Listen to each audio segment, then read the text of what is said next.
I'm back and I'm ready to tackle my favorite subject, free speech. Ladies and gentlemen, California Senator Dianne Feinstein has, during a congressional hearing, said in not so few words that free speech should not be allowed on campus. Now, we all point and laugh at celebrities, journalists, a fair amount of everyday regular folk going around saying these things. We point and laugh and have a grand old time, but this is a senator. This is a part of the American legislative branch. You know, let's get right into the video, shall we? I'm holding a copy of a May 1, 2017 paper from the Southern Poverty Law Center, the title of which is The Battle for Berkeley. In the name of freedom of speech, the radical right is circling the ivory tower to ensure a voice for the alt-right. An interesting and obviously biased paper. I'm not going to go through the whole thing. I will link it in the description, though. However, there is one thing I would like to point out. In this paper, they attempted to blame the violence at Middlebury on, quote, far-right students inviting a speaker there. He has some rather unsavory views, but everybody has a right to speak, especially if they're invited. They chose not to point any fingers at the army of far-left students that decided to cause a riot because someone was speaking there. Could you please describe for us the thrust of this paper?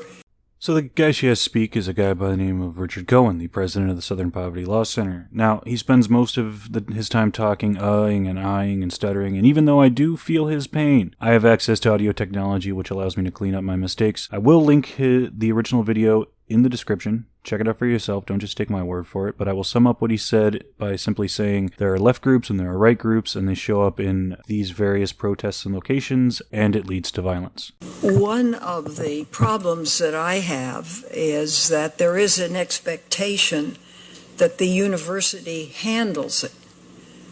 The handling of it means that you have resources to be able to send, and those resources know what to do. Yes, the idea is that universities should have the ability to protect people from violent groups. I see nothing wrong with this. Particularly for the public university, and particularly for the University of California, there is a constant battle with the legislature over money. Yes. So the resources are not always what they might be. And the guy who responds, a professor at UC Berkeley, goes on to say that he is grateful for the UC Police Department. However, he wishes that the Berkeley police could do more, because we all know that those Berkeley police officers like to sit around and watch this nonsense happen. Professor, let me just understand what you're saying. No matter who comes, no matter what disturbance, the university has to be prepared to handle it.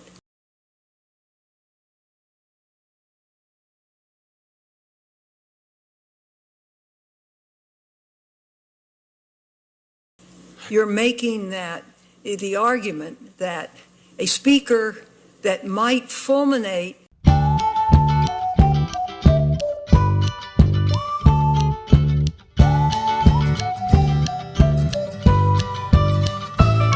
a big problem should never be refused. Senator, I'm always hesitant to say should never. There always are extraordinary circumstances. What if somebody's planted a bomb? Well, I see where he's coming from, but with that thought process, all that does is lead to more bomb threats of people who don't want to hear certain people speak. to me, the extraordinary circumstance is when people come in black uniforms and hit other people over the head. That's an extraordinary circumstance. Right. So our problem is with violent protesters. So of course the obvious solution is to stop people from speaking at said university. And that cannot be enough to justify suppression of those whom they came to try to suppress. So what this guy is saying is you shouldn't give in to violent extremists, most likely because that will just encourage them to demand more things to suppress more people. Brilliant, and I really like this guy. That it's not just the university, it's the government. It's the job of the government. I'm not a big believer in large jobs for the government. Oh, God, every time this guy opens his mouth, I like him more and more. One important job of the government is to prevent violence, and to prevent violence without suppressing free speech. So I do think that between the, I'll say my own UCLA, between the UCP Police Department... You don't think we learned a lesson at Kent State way back when?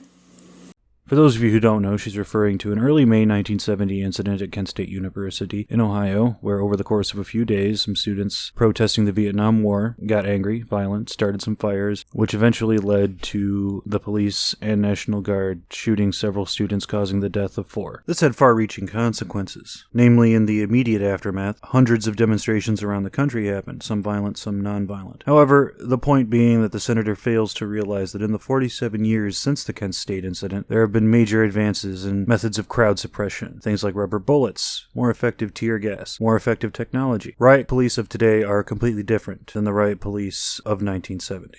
If I may, as the one person in this room who's actually had to make these kinds of decisions, the way to start with this is with a strong presumption in favor of the speech, particularly if it's speech that's coming from a student group who's invited somebody. Why are they sitting down there while she's sitting up there? These guys seem to know what the fuck they're talking about. If an outside group wishes to come to campus, that's a different set of issues, certainly for a private university, to a certain extent even for a public university. That we have the resources to throw at all of these problems is a vastly exaggerated notion of what universities can do. So I think if you start with the presumption in favor of finding a way to get to the program, and only if that can be overcome, then you don't have a program on campus. No matter how radical, offensive, biased, prejudiced, fascist the program is, you should find a way to accommodate it.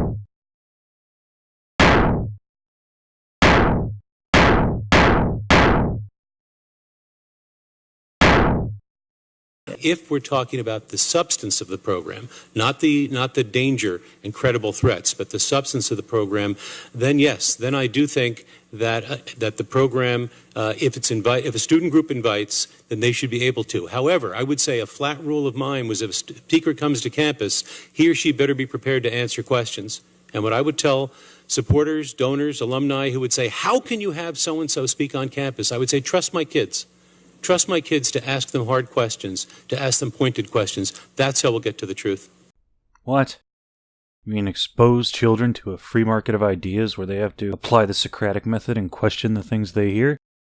The hell kind of university does this guy want to run? But in all seriousness, I couldn't agree more with what this guy is saying. Praise to you, good sir. But here's the problem. It very often isn't your kids that are the problem. It's outsiders who come with a specific program to disturb and hurt, candidly. Yes, there are threats from all over the place, namely the students on campus dressed in black, ready to beat people over the head. I appreciate free speech. You know, those of us that run for office, we run for office on the basis of being able to speak freely. It's another thing to agitate. It's another thing to foment. And it's another thing to attack.